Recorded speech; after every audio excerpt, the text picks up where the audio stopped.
하나님 말씀 오늘은 갈라디아서 6장 말씀을 전하겠습니다.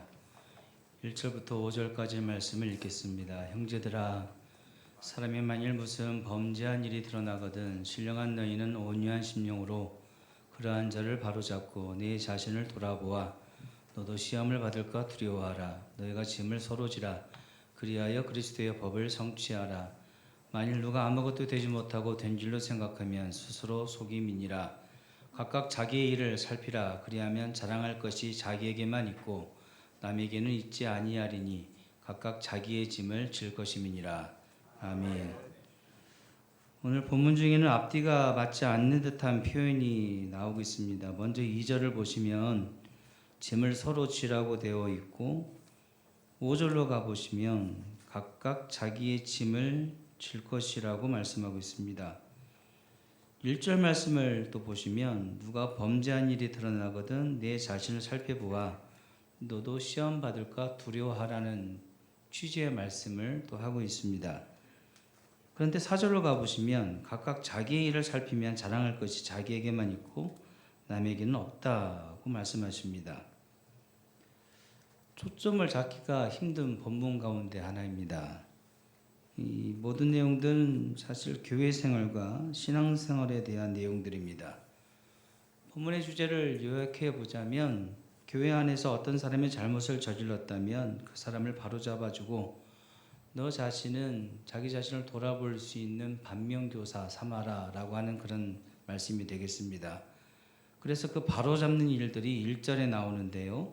형제들아, 사람이 만일 무슨 범죄한 일이 드러나거든 신령한 너희는 온유한 심령으로 그러한 자를 바로잡고 내 자신을 돌아보아 너도 시험을 받을까 두려워하라.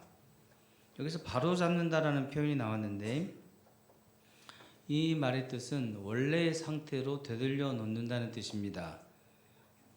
또 완전케 한다는 뜻이 있고요.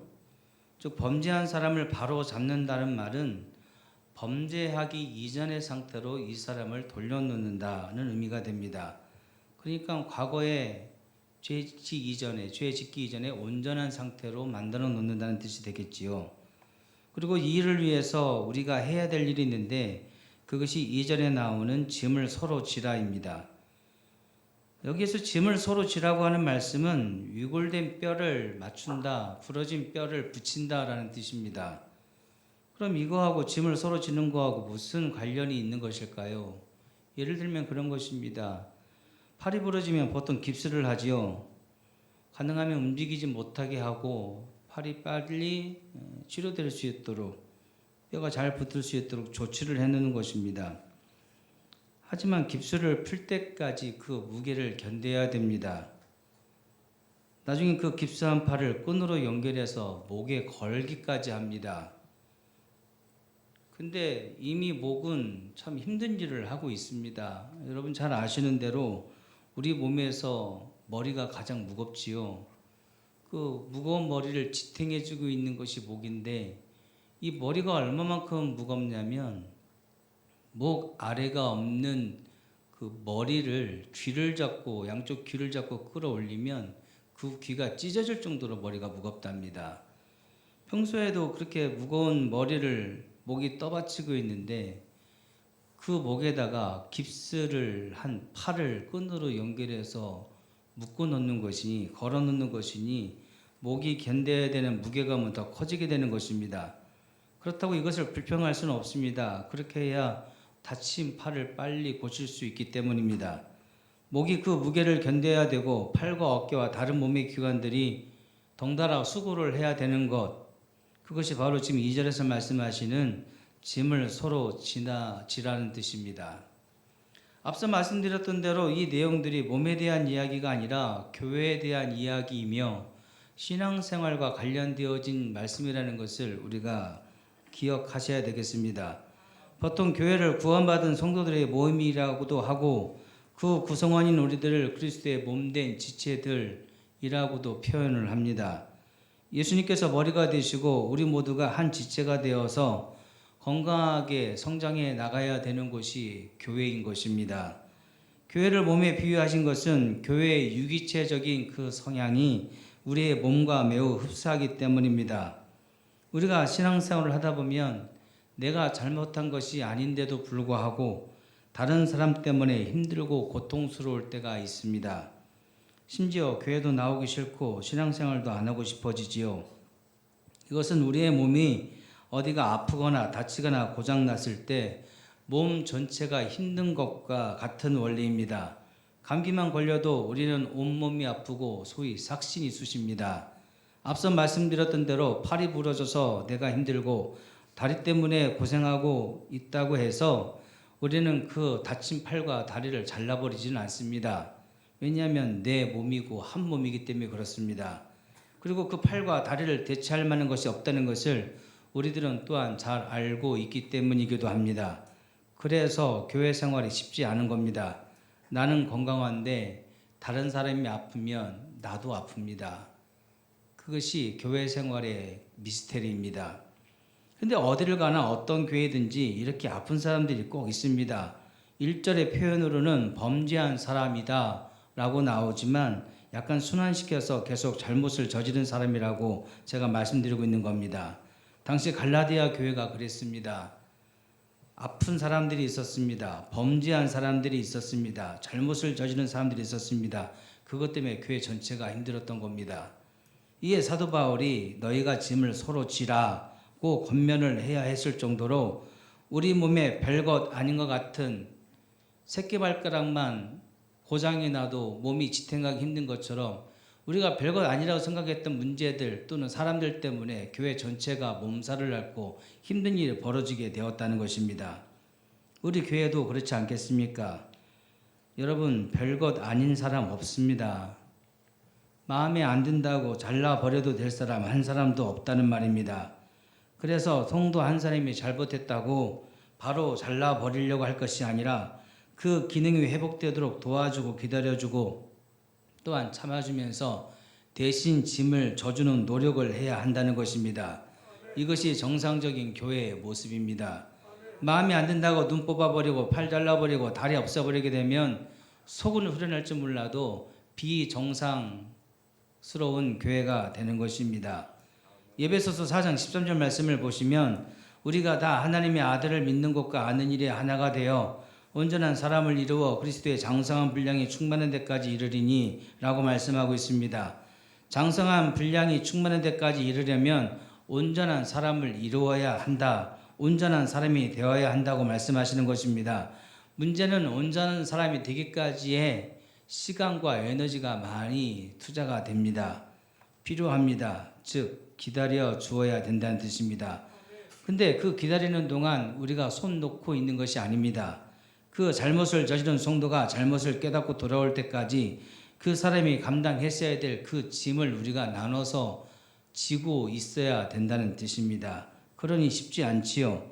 그런데 이렇게 전개되던 말씀의 흐름이 3절에서 급격하게 전환이 됩니다. 만일 누가 아무것도 되지 못하고 된 줄로 생각하면 스스로 속임이니라. 이 말씀은 경고의 말씀입니다. 그럼 왜 갑자기 경고의 말씀으로 내용이 바뀌게 되는가? 그것은 1절과 2절의 내용을 오해하는 성도들이 있었기 때문입니다. 그 오해라는 것은 이것입니다. 어떤 사람이 팔이 부러졌는데 그 사람의 다리가 그 부러진 팔을 보면서 이렇게 얘기하는 겁니다. 나는 안 부러졌다. 나는 튼튼하다. 그러니까 나는 건강하다. 나는 A 플러스다.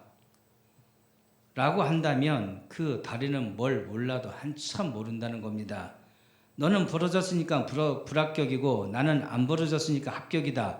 너는 건강하지 않고 나는 건강하다라고 하는 생각을 한다면 교회가 한 몸이라고 하는 그 개념을 전혀 이해하지 못하고 있다는 것입니다.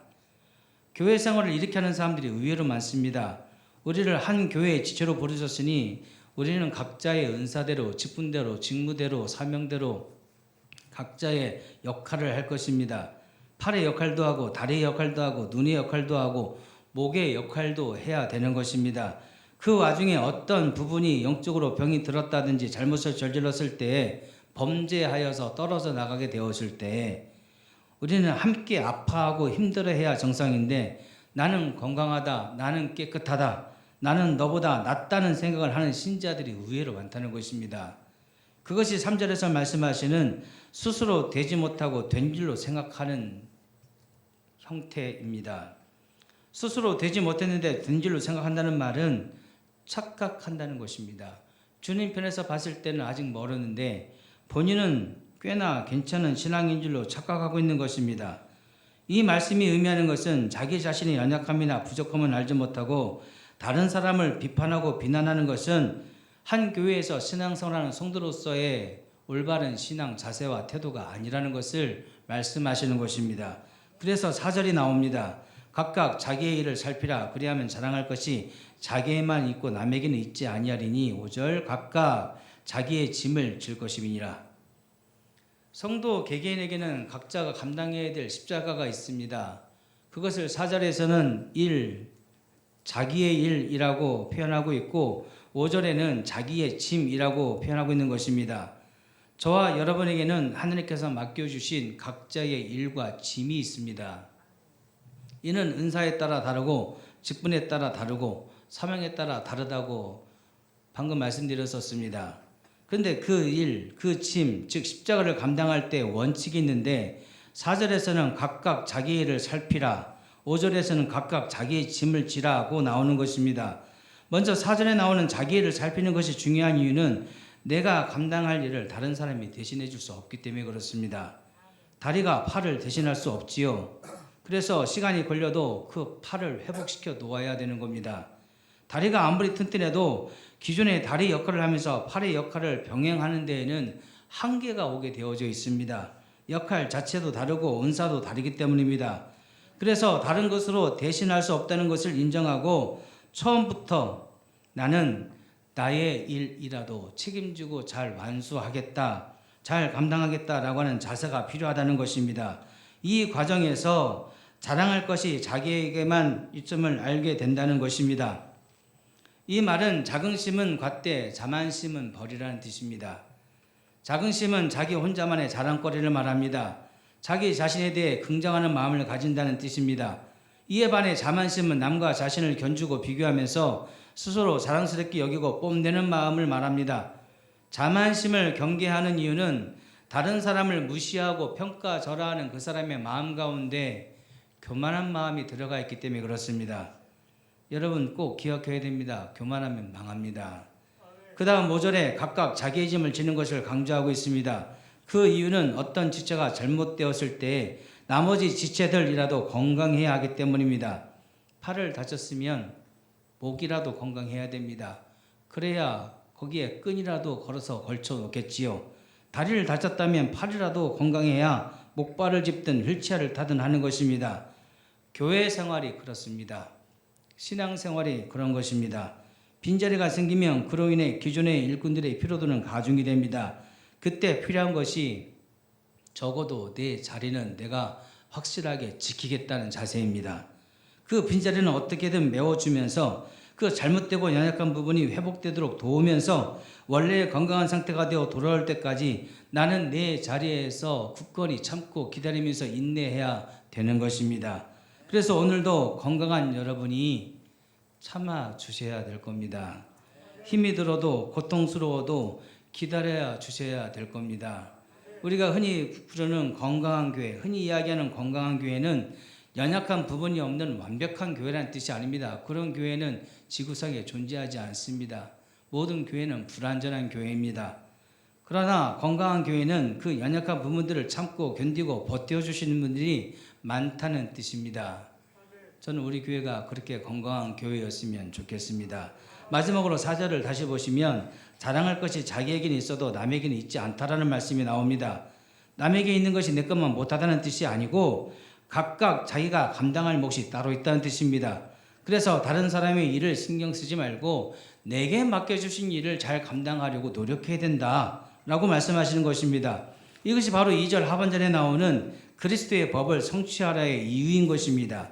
그리스도의 법이란 세상의 법의 반대 개념입니다.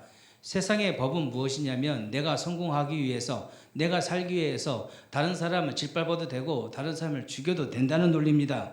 그러나 그리스도의 법은 십자가의 법입니다. 십자가의 법은 다른 사람을 살리기 위해서 나를 죽이는 법입니다. 그래서 그리스도의 법을 성취하라는 말씀은 너희도 예수님처럼 손해보고 심지어 죽어야 할 일이 생길지도 모른다. 그런 마음으로 일을 감당해야 된다는 뜻입니다. 오늘 말씀 제목 바로 잡으랍니다. 어떻게 바로 잡겠습니까? 그리스도의 법입니다. 십자가의 법입니다. 내가 손해보고 내가 고통받고 심지어 내가 죽으면서까지 해야 될 일들이라는 것입니다. 여러분의 삶이, 여러분의 가정이, 그리고 우리 교회가 그리스도의 법으로 질서가 바로 잡히기를 바랍니다. 기도하겠습니다.